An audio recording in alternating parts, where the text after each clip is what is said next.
श्री स्वामी समर्थ. स्वामी कृपा ज्योतिष मध्ये मी भास्कराचार्य मंजुषा जोशी आपलं हार्दिक स्वागत करते. आज आपण समजून घेत आहोत मकर राशीच्या जातकांना संपूर्ण मार्च महिना कसा राहणार आहे. या महिन्यामध्ये तुम्हाला कोणत्या महत्त्वपूर्ण गोष्टी करायच्या आहेत किंवा कोणत्या गोष्टीमध्ये विशेष लक्ष देऊन कार्य करायचे याबद्दलची सुद्धा माहिती आपण या माध्यमातून घेणार आहोत. आणि याचबरोबर तुम्हाला शिक्षण योग, आरोग्य योग, वाहन वास्तू योग या संदर्भातली सुद्धा इत्थंभूत माहिती शास्त्रोक्त पद्धतीने ज्योतिषशास्त्राच्या आधारावर आपण आता समजून घेत आहोत. चला तर मग माहितीला सुरुवात करूयात. सुरुवातीलाच विनंतीपूर्वक सांगू इच्छिते, आजचा व्हिडिओ अतिशय खास राहील, तुमच्यासाठी संपूर्ण पहा. व्हिडिओ आवडला तर व्हिडिओला लाईक आणि शेअर करायला विसरू नका. तुमची मकर रास आहे. लग्नस्थानाची स्थिती पाहताना लग्नेश शनिदेव ज्यांचं गोचर धनस्थानात होत आहे. लग्नस्थानाचे अधिपती धनस्थानात ज्यावेळेस जातात त्यावेळेस धनस्थानाचं सुख सुद्धा भरभरून देतात. अर्थात कुटुंबाचं सौख्य, मोठ्या प्रमाणातील इन्व्हेस्टमेंट या महिन्यात घडून येण्याची शक्यता मोठ्या स्वरूपात आहे. त्याचबरोबर तुम्हाला नेत्र, वाणी या संदर्भातील काही आजार असतील किंवा या संदर्भातील तक्रारी तुम्हाला जाणवत असतील तर या तक्रारीतनं सुद्धा तुम्हाला बाहेर पडण्याचे शुभ संकेत 18 मार्च नंतर येत आहेत. तर याचबरोबर तृतीय स्थानाकडे जाऊया. तृतीय स्थान हे भावंडांच्या सौख्याचं आहे, कीर्ती प्रसिद्धीचं आहे. या दृष्टीने विचार केला तर या ठिकाणी 4 ग्रहांची युती होत आहे 14 मार्च नंतर. रवी, राहू, बुध आणि शुक्र असे 4ही ग्रह तुमच्या तृतीय स्थानात गोचर करतील. अर्थात तुम्हाला मीडिया क्षेत्रातलं तुमचं काम असेल, तुम्ही युट्यूबर असाल, ग्राफिक डिझायनर असाल, फॅशन डिझायनर असाल तर अशा सगळ्या वर्गांसाठी अतिशय लाभाची संधी आणि प्रसिद्धीची संधी या माध्यमातून घेऊन येण्यासाठीची ही युती म्हणता येईल. शुक्रदेव उच्च राशीतनं गोचर करतायत, बुधदेव नीच राशीतनं गोचर करतायत. मग बुधांचा होणारा नीचभंग योग शुक्रदेवांच्या कृपेने तुम्हाला विशेष लाभ प्राप्त करून देतील, बौद्धिक क्षमता वाढवतील, भावंडांचं सौख्य, मित्रमंडळींचं सौख्य प्राप्त करून देतील, पराजयात फिरण्याचे योग आणतील.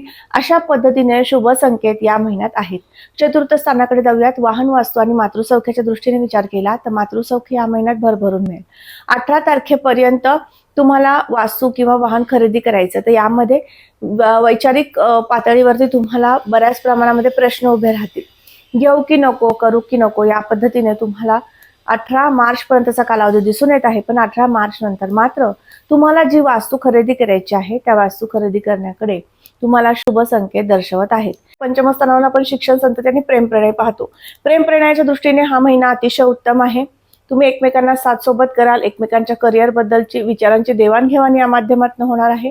असे शुभ संकेत शुक्रदेवांच्या कृपेने प्राप्त होत आहेत. याबरोबरच शिक्षण घेणाऱ्या वर्गाला अतिशय शुभ कालावधी आहे. तुम्ही शिक्षक वृंद म्हणून काम करता, तुमच्यासाठी सुद्धा शुभ कालावधी हाच तो महिना म्हणता येईल. त्याचबरोबर संततीचं सौख्यही भरभरून प्राप्त होणार आहे.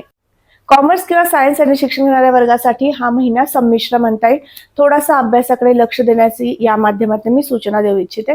याचबरोबर षष्ठ स्थानाकडे जाऊयात. रोग आणि हितशत्रूंचं हे 6वं घर आहे. या ठिकाणी बुधदेवांची रास आहे. बुधदेव नीच राशीतनं राहूयुक्त गोचर करतायत तृतीय भावातनं. त्यामुळे प्रवास मोठ्या स्वरूपात घडणार आहेत आणि त्या माध्यमातून पोटाचे विकार उद्भवण्याची शक्यता आहे. याबरोबरच त्वचा विकार सुद्धा उद्भवू शकतात. उष्णतेचा थोडासा त्रास तुम्हाला जास्त मोठ्या स्वरूपात जाणवू शकतो. त्यामुळे विशेष काळजी तुमच्या आरोग्याची घेणं आवश्यक मार्च महिन्यात ठरणार आहे. सप्तम भावाकडे जाऊया. 7व्या घरावरून आपण जोडदाराचं सौख्य पाहतो. या दृष्टीने विचार केला तर हा महिना उत्तम आहे. तुम्हाला तुमच्या जोडदाराची साथ सोबत नक्कीच मिळेल. परंतु आहे कारण बुधदेव राहूयुक्त आहेत. त्यामुळे वैचारिक मतभेद निर्माण करून देणारी परिस्थिती राहू देवांच्या कृपेने होऊ शकते. त्यामुळे कुठल्याही मतावरती ठाम राहणार हे साहजिकच आहे. हे तुमच्या बाबतीमध्ये घडू शकतं की तुम्ही एखादा निर्णय त्यांच्यावर लादताय की काय असं त्यांना समोरच्याला वाटू शकतं आणि त्या माध्यमातून थोडीशी चिडचिड होण्याची शक्यता आहे. पण हे कुयोग फार मोठ्या स्वरूपातील नाहीत. सप्तम स्थानावर आपण पार्टनरशिप मधील व्यवसाय सुद्धा पाहतो आणि त्या दृष्टीने विचार केला तर या महिन्यात व्यवसायाला गती मिळणार आहे. नवीन एखादा व्यवसाय तुम्ही सुरू करू इच्छिता तर तो व्यवसाय नक्कीच चालू करा. तुम्हाला नक्कीच शुभ संकेत या महिन्यात प्राप्त होतील. वर्ण पाहतो या ठिकाणी राहुदेवांची पंचम दृष्टी आहे. त्यामुळे हा संपूर्ण महिना थोडासा वैचारिक मतभेद नक्कीच राहू शकतील तुमच्या जोडदारासोबत, पण फार मोठ्या प्रमाणातील कुयोग नक्कीच नाहीयेत. त्यामुळे काळजी नसावी. भाग्यस्थानाकडे जाऊयात. भाग्यस्थानात असणारी कन्या रास बुधांचं गोचर पराक्रम स्थानातनं होत आहे. सप्तम दृष्टीने बुधदेव आपल्या स्वतःच्या स्थानाला पाहतील, राशीला पाहतील आणि याच ठिकाणी राहुदेवांची सुद्धा दृष्टी आहे. त्यामुळे नवीन नोकरीच्या शोधात असणाऱ्या वर्गासाठी हा महिना संमिश्र आहे. थोडीशी प्रयत्नांची जोड आणि उपासनेची जोड तुम्हाला द्यायची आहे. कोणती उपासना करायची ते व्हिडिओच्या शेवटी नक्की पाहूयात. त्याचबरोबर या ठिकाणी केतुदेव आहे, त्यामुळे प्रश्न उभे राहतील, कोणता जॉब करावा किंवा अनेक संधी निर्माण झालेली आहे. तुम्ही कन्फ्यूज होणार आहात की कुठला जॉब तुम्ही घ्यायचा आहे. अशा पण पद्धतीने तुम्हाला काहीसे फळ बुधदेव राहुयुक्त असल्यामुळे देऊ शकतात, केतुदेव त्या ठिकाणी असल्यामुळे प्राप्त होऊ शकते. त्यामुळे उपासना जी दिली जाईल ती उपासना तुम्ही कटाक्षाने करणं आवश्यक ठरणार आहे. त्याचबरोबर आपण दशमस्थानाकडे जाऊयात. मोठ्या स्वरूपातील बिझनेसचे योग आहेत का या ठिकाणी शुक्रदेवांची रास आहे. शुक्रांची स्थिती अतिशय शुभ आहे. तुम्ही सौंदर्य प्रसाधने, सोने चांदीचे व्यापारी असाल, तुमच्यासाठी अगदी उत्तम कालावधी हा असतो महिना म्हणता येईल. त्याचबरोबर तुम्हाला कला क्षेत्रातलं तुमचं काम असेल, त्याबरोबरच तुम्ही कागद, कापड, गोड पदार्थासंदर्भातील बिझनेस करता, तुमच्या सगळ्यांसाठी अतिशय शुभ कालावधी आहे. त्याचबरोबर गृहिणींसाठी सांगू इच्छिते, तुम्हाला एखादा गृहउद्योग सुरू करायचा आहे, नक्की या महिन्यात स्टार्ट करा. तुमची 7.7 29 मार्चला संपुष्टात येत आहे. तुम्हाला नवीन प्रेरणा, चालना मिळणार आहे. तुमच्या बिझनेसला एखादे नवीन प्रेरणा देईल, एखादं कार्य तुमच्याकडनं घडून घेण्याचे शुभ संकेत शनी महाराजांच्या कृपेने प्राप्त होत आहेत. याचबरोबर शेती करणारा वर्ग किंवा जमीन खरेदी विक्री करणारा वर्ग यांच्यासाठी सुद्धा संधीचा काळ हाच तो महिना म्हणतो. लाभस्थानाकडे जाऊयात. लाभाची स्थिती कशी आहे?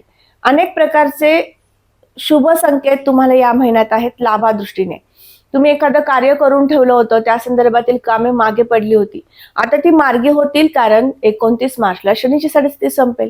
त्यामुळे तुम्ही जे कार्य नवीन करण्यासाठी जिद्दीने उभे राहणार आहात, त्या कार्याला नक्कीच शनिदेव तुम्हाला एखादं चांगलं गिफ्ट देऊन जाणार आहेत. काहीतरी नक्की तुमच्या जीवनामध्ये प्रेरणादायी गोष्ट घडवून जाणार आहेत.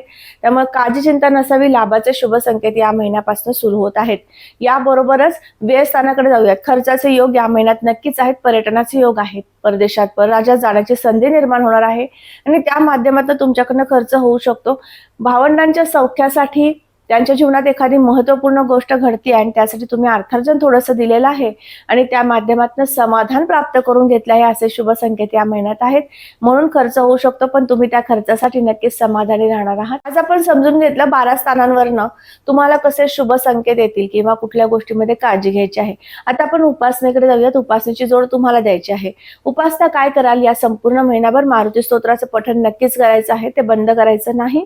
त्याचबरोबर दर शनिवारी आणि मंगळवारी मारुतीचं दर्शन घेणं आणि तुमच्या जीवनामध्ये विवाहाचं सौख्य प्राप्त करून घ्यायचं असेल तर नक्कीच मारुती मंदिरात जाऊन गोड पदार्थाचे दान देणं तुमच्यासाठी विशेष लाभदायक ठरणार आहे. माध्यमातून नक्कीच तुमच्या जीवनामध्ये एखादी शुभ मांगलिक गोष्ट घडून येऊ शकते. त्या दृष्टीने विचार केला तर तुम्हाला आणखीन एक उपासना करणं आवश्यक आहे, ते म्हणजे शिक्षणासाठी आणि तुमचा पराक्रम, परिश्रम, कीर्ती, प्रसिद्धी प्राप्त करून देण्यासाठी. या संपूर्ण महिनाभर तुम्हाला बुधदेवांचा आणि राहुदेवांचा जप 27 वेळा करायचा आहे. बुधदेवांचा रीम बुधाय नमः आणि रीम राहवे नमः हे दोन्हीही मंत्र तुम्ही 27 वेळा दररोज करायचे आहेत. या माध्यमातून तुम्हाला बुधदेवांची आणि राहुदेवांची कृपा प्राप्त होईल. परिश्रमातनं योग्य पद्धतीने कीर्ती प्रसिद्धीचे योग राहुदेव तुम्हाला आणून देतील आणि तुमच्या जीवनात आनंद प्राप्त होईल. त्याचबरोबर मारुती स्तोत्र पठण केल्यामुळे तुम्हाला जीवनामधील जो आळस, नैराश्य निर्माण झालेला आहे किंवा प्रत्येक गोष्टीमध्ये तुम्ही नकारात्मक विचार करायला लागले आहात, तर त्यातनं सुद्धा बाहेर पडू शकाल. तर आज आपण समजून घेतलं मकर राशीच्या जातकांना संपूर्ण मार्च महिना कसा राहणार आहे. तुम्हाला आजचा हा व्हिडिओ कसा वाटला नक्की मला कमेंट करून सांगा. कमेंटमध्ये श्री स्वामी समर्थ लिहिण्यास अजिबात विसरू नका. तुम्ही आपल्या चॅनलवर नवीन असाल नक्की चॅनलला सबस्क्राईब करा, बेल आयकॉनला क्लिक करा. पुन्हा भेटूयात अशाच माहितीसह. तोपर्यंत मी आपली रजा घेते. श्री स्वामी समर्थ. जय जय स्वामी समर्थ. रामकृष्ण हरी.